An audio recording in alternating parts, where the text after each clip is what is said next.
ଆଜି ବନା ହଉଛି କାଙ୍କଡ଼ର ଗୋଟେ ବଢିଆ ଡିsh। ତା ନାଁ ତ ମୁଁ ଜାଣିନି, ମୁଁ ତାକୁ ଭରୁଆ କାଙ୍କଡ଼ ହିଁ କହୁଛି, କାହିଁକିନା ତା ଦେହରେ ପୁର ଭରା ହେଇକି କରାହଉଛି।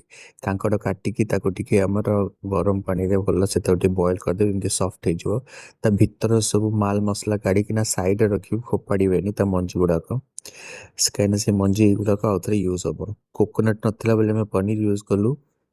2 ଚାମଚା ପୋସ୍ତ, ଟିକେ ସୋରିଷ, ଟିକେ ଜିରା, ଅଦା ରସୁଣ, ପିଆଜ, ଲଙ୍କା ଆଉ ସେ ପନିରକୁ ଭଲସେ ଗ୍ରାଇଣ୍ଡ କରିଦେବେ। ତାକୁ ଗୋଟେ ଫ୍ରାଇଂ ପ୍ୟାନ୍ରେ କି ତାୱାରେ ବଢ଼ିଆ ସେ ଗୋଟେ କଷିଦେବେ। ତାପରେ ସେଇ କଷା ମସଲାରେ କଞ୍ଚା ପିଆଜ କୁଚ କୁଚ କାଟି ପକେଇକିନା ଆମର ଯେଉଁ ପକେଟ୍ସ ଥିଲା, ଆମର ଯେଉଁ କାଙ୍କଡ଼ ପକେଟ୍ସ ଭିତରେ ଭଲ କିନା ତାକୁ ସାଇଜରେ ପୁରା ଭର୍ତ୍ତି କରିଦେବେ। ସେଇଟା ହେଇଗଲା ଭରୁଆ ଭଳିଆ। ଏପଟେ ବେସନ ନେଇଯିବେ, ଟିକେ ହଳଦୀ ଟିକେ ଲଙ୍କା ମିଶାଇ ଦେଇକିନା ଭଲ କିନା ଗୋଳେଇ ଦେବେ। ବେଶୀ ବହଳିଆ କରିବେନି, ବେଶୀ ପାଣିଆ କରିବେନି, କୋଟ୍ କରିଦେବେ। ଗୋଟେ ସାଇଡ଼ କୋଟ୍ କରିବେ, ଅଳ୍ପ ଟିକେ ତେଲରେ ଗରମ କରିବାକୁ ବସେଇଦେବେ।